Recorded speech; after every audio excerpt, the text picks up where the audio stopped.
Thank you everyone for coming. We're so excited to share this resource with you that we were lucky enough to have one of our own partner school admin, Joe McDonough, create for us. So I'm going to have him do his presentation, and then afterwards we'll give you a chance to ask any questions, get any answers, hear from other people with their questions. And we also are recording it, so we will send this out in case you have to duck out for a meeting or a class or any of that. So I'll turn it over to Jeff. He can do the formal introduction. All right. Awesome. Thanks, Elizabeth. So everyone, thanks very much for being here with us today. Really excited for Joe McDonough to talk about P2 for educators. So just as background, we've heard for years that people want us to make P2 for adults and specifically for educators in the building. We know that a fortunate byproduct of P2 and teaching it is that you're learning about character strengths and positive relationships, but how do we bring it up to a higher level and specifically focus on what adults need and educators in particular? So Joe approached us about a year ago and said, hey, I've got this idea for P2 for educators and this series of professional developments that I can build out. And, like we always do, we said, absolutely, let's do this. And so Joe started building this out. He's been the principal at an elementary partner school, and he's currently a principal at a middle school up in Canton, New York. So really excited for Joe to talk about how he uses P2 for educators at his school and in his district, and also how he'd recommend that you all can do the same. So without any further ado, I'll turn it over to Joe. Hey, thanks, Jeff. Thanks everybody for taking a little time out of the day to hear about P2 for educators. Please feel free at any point to interrupt with a question or a comment. I have 3 kids and I'm a middle school principal, so I'm actually not used to uninterrupted time to think. So I'm totally fine with being interrupted. I hope it can be a little bit of a dialogue. So let's just get started. Start off with a quote from Epictetus, who's a Greek philosopher, ancient Greek philosopher. You become what you give your attention to. And when I see this, it points to an idea that we, in a way, actively build our own identity. We do that as individuals, and we also actively build the identity of our schools and our school culture. So if that's true, the question becomes, what are we doing to direct our attention? And I'm hoping that some of the ideas that I share with you today and some of the thoughts we may come up with together will point us in that direction. So just a little bit of background. Why P2 for educators? By way of background, I've been an elementary principal in the past within this same school, Canton. I was the elementary principal for 8 years. I'm currently in my 4th year as a middle school principal. I introduced the Positivity Project to the elementary school in 2017 and brought it with me when I transitioned up to the middle school. And it has played a huge role in creating and sustaining a positive school culture in the middle school. That's us. That picture is us. I think in 2018, every fall in the opening of school, we all go out as an entire middle school and do some sort of team building activity. And in that year, we made the P2 shield. So I'm kind of proud of those and thought I'd share that with you as a starting point. So that's the background. But the question became for me, as I saw what was happening in the school through the Positivity Project, both with students, but also interestingly with the faculty and staff. So we were sort of faithfully implementing P2 as it's designed. We're doing quarterly school assemblies based on P2 themes. And I just had this feeling that adults were getting as much, if not more, out of what we were doing than the students, which isn't to say that the students weren't benefiting, but there was this energy that was being created for the adults. So the question became, in my mind, if P2 can have this much of an impact on the faculty and staff almost by mistake, right, unintentionally, what would happen if we harnessed that and did something with it purposefully? And that's when the wheels got turning in trying to create something that was in line with P2, but more for the needs of adults. So what is P2 for educators? This slide has a little bit more formal language and definitions, but P2 for educators consists of a series of presentations and resources designed to purposefully bring the benefits of the Positivity Project to school professionals. So the key word is purposefully. It's designed with that in mind. The purpose of P2 for Educators is ultimately to enhance our school culture and help influence individual well-being by engaging in these presentations and activities as a professional group. So what it does, what I found it does, P2 for Educators creates time and space, which are, hot commodities in school settings, but prioritizing it, creating a time and place for educators to learn together, enter into dialogue together, and then make some plans for future-based actions in a collaborative environment. And we do that through P2 for Educators by focusing on current research, either connected to education, positive psychology, or other areas that are connected to the cultivation of well-being. The potential topics are almost limitless, but when you think of those three things, education, positive psych, and well-being, some things probably come to mind, and I'll share what we have so far a little bit later. So what are people saying? I am currently doing a P2 for Educators in service for the district. I'll talk more about that later, but I just recently did a feedback survey. We've had 3 sessions, and I wanted to know how it was going. Anecdotally, it seemed good. There was a lot of positive energy, comments in the hallway or after sessions, but I wanted to ask some questions and get a little bit of data that would help me either get better at it or, adjust accordingly. So here are a few things that people shared with me. I'm able to incorporate the strategies and ideas in my classroom. It has provided me with a different perspective and made me look through a more positive lens, both in my classroom and school building, even my personal life. And there were a lot of comments like that where people were connecting the professional and the personal, which is really a goal of mine, because I'm not sure in today's world and what it's like to be an educator that we can really divorce those two. So I was pleased to see people making that connection on their own. The presentations always leave me with a practical, actionable item to implement right away. A great reminder of all the good things about our jobs and our students. I find that P2 for Educators provides helpful ideas, information, and plenty of opportunity for discussion. The content of P2 for Educators is relevant for any classroom. From each session I have left, having been able to connect that session's focus to my own teaching experience and classroom. And just that little phrase, opportunity for discussion, is really important. We tend to talk a lot as educators, whether you're a teacher or a principal, but not always with each other. And so creating that time and space is part, I think, of what makes this work. So how does it work? The model is based on 3 phases, essentially. And I won't read the words at the top, but just look at the bottom. We build awareness, and we're building awareness of a chosen topic.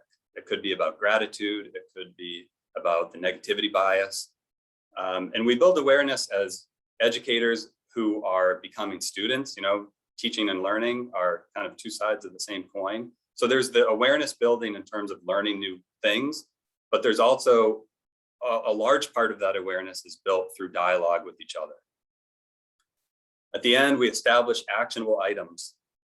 And those actionable items, I remind people, when I talk to the teachers in the session, I sort of define that as something that's doable. That's what actionable means. It can be done. It's easy to come up with large scope ideas that then leave us feeling frustrated because we don't actually accomplish them. So I say, come up with an actionable item that's really small that you could do if you needed to. You could do by yourself with nobody's permission and without extra resources. Just what's something you could do that would help you engage this topic and put this topic into action in our school. And then the trick, like anybody who's ever tried to change anything at all in their life, we have to apply it with frequency and consistency over time. And my argument would be that's a responsibility of the individual, but that also is where some of the work for the school leaders falls into place, where we need to help make that possible for people. So a little bit of the same language here on this slide. I call it the P2E process. So every P2 for Educators presentation ends in the same way with the P2E process, which is awareness building, actionable item, and then apply with frequency and consistency. So generally, at the end, we've learned about a topic, say it's gratitude. We may have even learned about gratitude interventions that could be implemented in our lives or in our schools. But we give time for the teachers to work in small groups to create a mini action plan for themselves of something that they can put into practice. An example of that would be a high school social studies teacher here after our gratitude presentation had students write little gratitude notes to each other in class. And I happen to have a daughter who's in 9th grade, and she came home and she was like, "Oh, Dad, it was so cool. The teacher had us do these gratitude notes, and so-and-so said this about me, and it made me feel really good." And of course, I had to take the opportunity to be like, "Oh, funny, I wonder where that idea came from." And, you know, we had a chuckle, but it's small, it was actionable, it was something that they could do on their own, and it made an impact. And then the teacher shared with me later, it made her feel great. So it's a win-win, and we don't always get to create win-wins. So the suite of resources that we're trying to develop, there's a series of presentations. Right now, there are 7 that are online, and I can quickly go over those in a minute. But each P2 for Educators topic consists of a slides presentation that has speaker notes to help guide people through the presentation, and a 1-page overview document that gives a little bit of an introduction to the topic and some links to resources. And I'll sort of walk you through what that looks like. Here at the bottom of the slide, you can see what we have so far. I had mentioned gratitude. We have a presentation on relationships and the significance of relationships, and, you know, creating and sustaining a positive school culture and the impacts that that can have on the primary work of teaching and learning that we're doing every day. Emotions in the workplace is a look at the role that our emotions play kind of at a primary level, even before our rational brains kick in. And there are a lot of implications for heightening our awareness of that in terms of our ability to have relationships and create positive relationships and work together, both with students and with each other as colleagues. Celebrate What's Right with the World is based on the work of a former National Geographic photographer, DeWitt Jones. And that is a fantastic presentation to either start a school year with or start like a new year with after winter break. And it looks really about how we change our lens and how we look at our current circumstances. Mood Follows Action is about considering what happens if, rather than waiting to feel like doing something, we just act, and not act without a plan, but we start taking steps only to see then that it actually influences the way we feel about the topic. And there's lots of implications for that in terms of our work in schools. The negativity bias is something that's studied in psychology that basically considers how our brains have grown and are sort of hardwired to consider negative input more strongly than positive input. It actually takes a lot more positive occurrences to influence us in that direction than it would negative. It's like anybody who's ever had an evaluation done or had feedback about something, you could have 99 glowing comments and 1 negative comment, and that's the one you tend to think about more. And that's attributed to the negativity bias. So if we learn about that, if we build awareness of that and talk together as professionals, it really opens up some interesting conversation about, oh, maybe that's what's going on when I'm getting down about this class not learning something, or about this student, you know, doing the same misbehavior 5 times in a row. So great potential there. And then 1% Better, The Power of Habits is a look at James Clear's Atomic Habits, which many of you may have heard of. It's basically some of the kind of cutting edge research about how habits are formed and how we produce change in our lives, and then applied to our work in schools. So those are the types of things we're looking at for P2 for Educators, and there'll be more coming. I thought I'd just show people what a presentation looks like. These are a couple slides from the 1% Better, The Power of Habits presentation. Generally speaking, the presentations have a short video that opens up a dialogue. There are quotes there you can see on that slide on the right side of the screen. There are questions to help prompt discussion. It's really open-ended in terms of how a facilitator would want to do it, but I try to make it so that you could do this as a whole group. I tend to split the the participants up into small groups so that they can have a more intimate conversation and then share out. But each presentation is sort of a combination of information that's shared, questions that are posed, opportunities for dialogue. Very, very similar really to any P2 presentation that would be used with students, but just a slightly different kind of content and angle that we're after with what we're doing.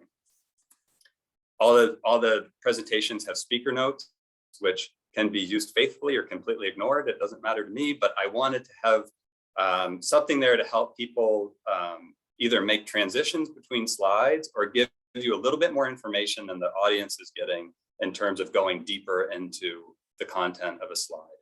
So for example, this is a quote from James Clear about, I love this quote, "We think the thing that we need to change is the result, but what we actually need to change is the process behind the result."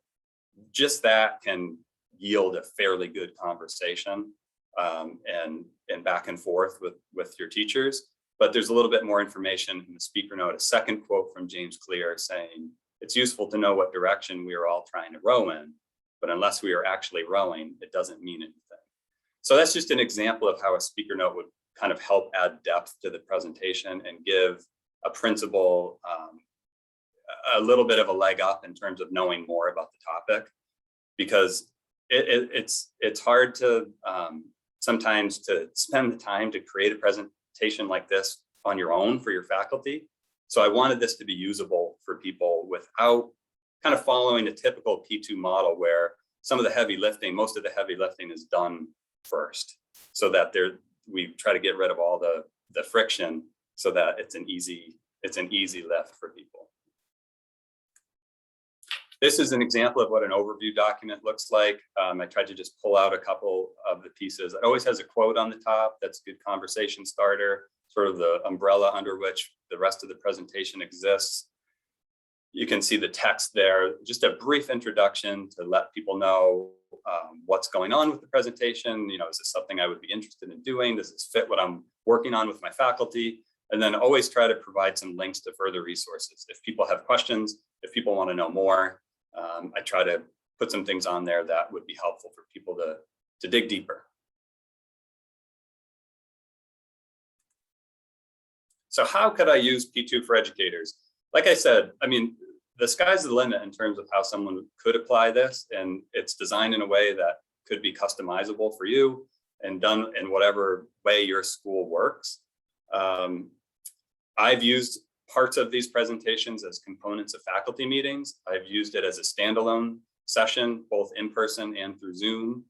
Right now, I'm doing it as a professional development workshop for the district, where it's a series of 10 after-school hours workshops that teachers sign up for and can receive in-service credit, which is something our district does. I'm sure that's somewhat common across the country. So a lot of different ways it could be implemented. And again, just to plug that any of these formats work, but the goal really is to have the awareness and practices developed through the P2 for educators really permeate the everyday habits of the school, because the goal is to use this as a vehicle to sustain and improve positive school culture. So just a quick final thought, and then I'm hoping that there are questions. I'm happy to answer anybody's questions. But this is another comment from the P2 for Educators feedback survey. And I asked, if you could change P2 for educators, I would. And one of the comments I received back was, meet more often, complete with a smiley face. So as a person who's been a principal for 12 years, A, I don't have a lot of people ask me to meet more often. And B, it made me feel like we're doing something that is needed. If people are responding positively to this, it's filling a need. And that's the sense that I'm getting as I work through it with my staff. And I'm really hopeful that it could be beneficial for all of you as well. So I'm absolutely happy to stay here and answer questions or take any comments. My contact information is there if you want to email me privately.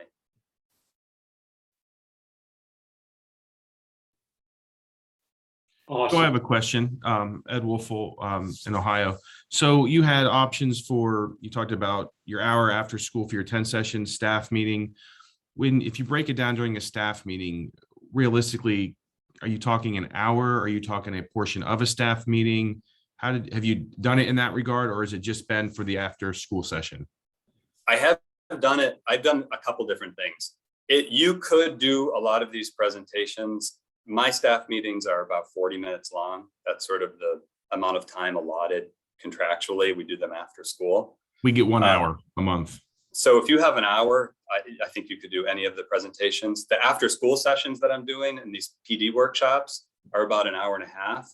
Okay. But that's really digging deep and sort of stretching the discussion out, stretching the share out sessions, you know, so you could shorten it into a faculty meeting. The challenge there sometimes is you have more than one thing to talk about at a faculty Correct. So depending on where you are, you know, what's going on in the school year, you could do a faculty meeting purely for this. Like the Celebrate What's Right in the World is a great way to come back from break in January. And it sort of resets the tone for the new year. Or I have just taken chunks of a presentation and again, 15 or 20 minutes of a faculty meeting, which also helps set the tone to then transition to some more business-like items. So I think you can work with it and sort of implement it however you'd like. Okay, thank you. Yep.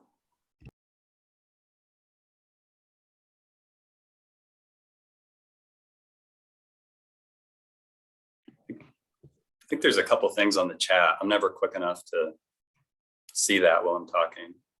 I'm gonna check over here. Somebody asked if P2 for educators is an additional cost, and it is not. It is part of being a partner school. It's if you go to the resources library on the Positivity Project website, it's in the drop down. You can choose P2 for educators as a filter, and you could see all the materials.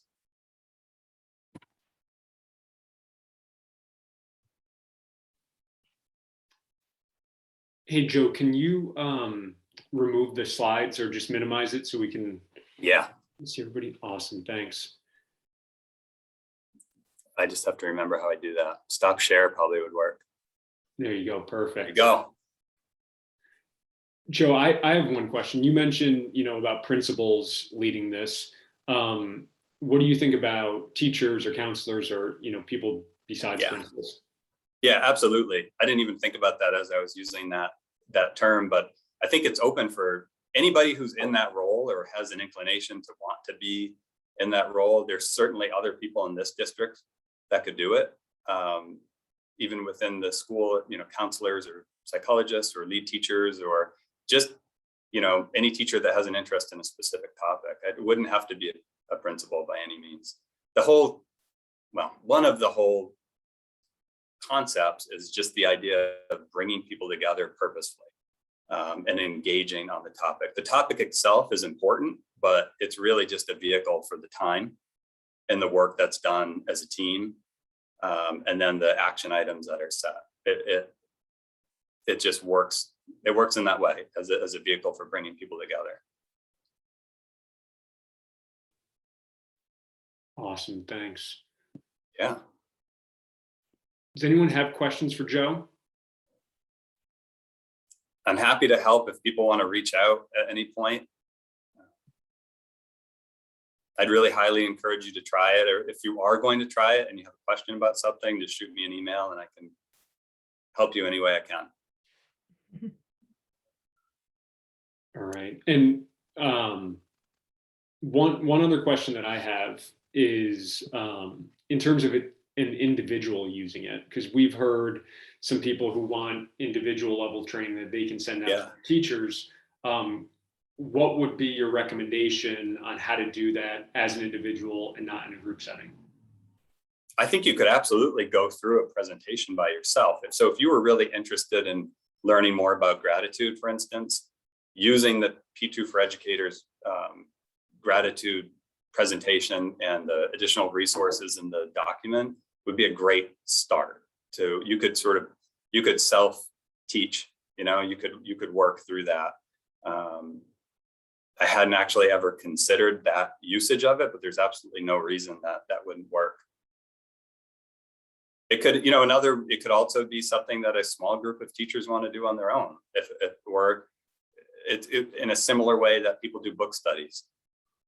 You know, it could be a small group. It could be, my middle school is team-based, so there's grade level teams. It could be a team initiative. There's really lots of different ways that it could be applied. And sometimes it's just those small steps that could then eventually lead into the whole school. I mean, we have to take wherever we are in our current school culture is, you know, where we start. And if it's just a small group of individuals, you know, those things grow rather quickly, frequently.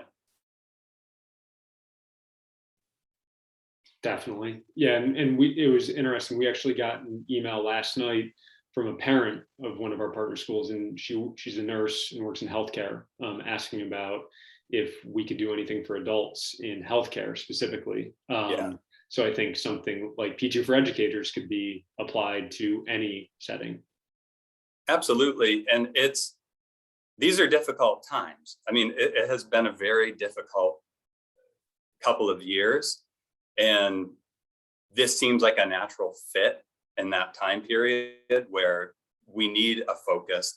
If what we pay attention to becomes who we are, it's very easy to pay attention to the difficulty and the negativity that finds us on a daily basis. Or you can choose to sort of start focusing on some of these things to help overcome the inevitable negativity of the world, right? But it's also equally applicable. Hopefully we're not living in as difficult times as we are right now, but it serves a purpose when everything's great too, because we tend to take things for granted, and we might want to be reminded of gratitude, or we might want to be reminded of relationships. So I think it's very fitting for where we find ourselves now, but I think it will continue to be so as our environments change. Jill, we have another question in the chat. It says, do the slides have tangible things in them for teachers to use, or is it more things that come naturally from conversations? And she also went to St. Lawrence and Mrs. Canton. Oh, awesome. I'll send you some Sergis. That's a pizza place. So tangible things. I'm not 100% sure what she means by that, but in terms of, there are some tangible recommendations for things you could do. I keep going to gratitude because it's one of my favorite things, but there are examples of gratitude interventions. So there would be exercises that you could do, that you could learn from the P2 for Educators presentation and then put into effect. So if you were going through it individually or going through it with a group of people that just didn't have the expertise in that area, I think most of the presentations would have things that you could kind of latch on to start practices. But with that said, there's something that happens in the group setting when we go through the P2E process at the end, when people start setting actionable items, talking to each other about it, people benefit from each other's ideas and start making agreements with each other. Oh yeah, if you're going to do that, I'll try that. And then the next session, I kind of hear back on how things went. So I think there are some tangible things that you could take and use, but there is something that's hard to replace about the dynamic of the group. All right. Do all teachers have access to P2 for educators, or is it just the lead educators? I'm going to make sure I'm right, and I'm looking at Jeff on the screen, but I believe everybody has access to it in the resource library. Yes, you're correct. Yeah. Yep. Yeah, just like all of our other resources, this is open for your entire staff as soon as you share their Google Drive addresses. Joe, I have a quick question for you, and I'm not sure if you might have mentioned this in one of our conversations, but I know you're offering it as a PD after school optional. Have you seen the attendance grow as you've offered more? It's the type of thing where people sign up in the beginning. Okay. So I haven't actually seen it grow. I've invited people to just say, hey, if you're looking for something to do at 3:30, which doesn't always draw a big crowd, but this may seem like a stretch, but the fact that I haven't seen attendance drop from when we started to now in February is a testament, I think. A lot of times people sign up for things thinking it's a good idea, and then they try it for a little while and then life gets in the way. So the fact that it's staying a priority for people, I think is an indicator to me that it's meaningful to them. So I'm hoping I'm interpreting that right. Definitely. And Joe, in terms of numbers, how many people are coming, and can you also explain just how big your district is for context? So in terms of professional instructional staff, in rough numbers, there's a little over 100 individuals, and I had 31 people sign up for the P2 for Educators. Not everybody signed up for every session. You could choose individual sessions or the whole slate. So it's, it's around 30% of the instructional staff on an optional basis, which is awesome. And some of the teachers have commented, this ought to be mandated. And so that's a great endorsement. The district has about 1,200 students, just to give you a sense. We have 3 schools in elementary, middle, and high school. But it could be done in any environment, any size group. You could run it in a large scale at a district level, or if you had a very small staff, it probably would just be a little bit more, intimate. And in terms of prep, whoever's, preparing for this, there's a 1-page Google Doc overview, and then there's a slide presentation. How much prep time do you think people need? I'm trying to make it so that it isn't a lot of prep time. If I were coming to this without having known anything about it, and I just thought it seemed like a good idea, I'd read over the 1-page overview. I would probably click the links of the additional resources just to learn a little bit more about the topic, run through the presentation myself, watch the video, and then read all the speaker notes that are there as I went through the presentation to kind of see how one slide transitions to the next. After that, it's really, if people have taught and led group conversations, it's a matter of sort of earmarking in your mind, like, these are the types of questions I'm going to ask. This is the format of the question and answer I'm going to use. And the design hopefully isn't burdensome to the presenter. I mean, things are just way too busy. So like I said, I wanted to reduce the possible obstacles and get rid of the friction so that it's easy for people to use right out of the gate. Awesome. Yeah, thank you so much, Joe. Does anyone have any last questions for Joe? All right, well, we have recorded this. So like I said, we'll send this out as soon as it's ready.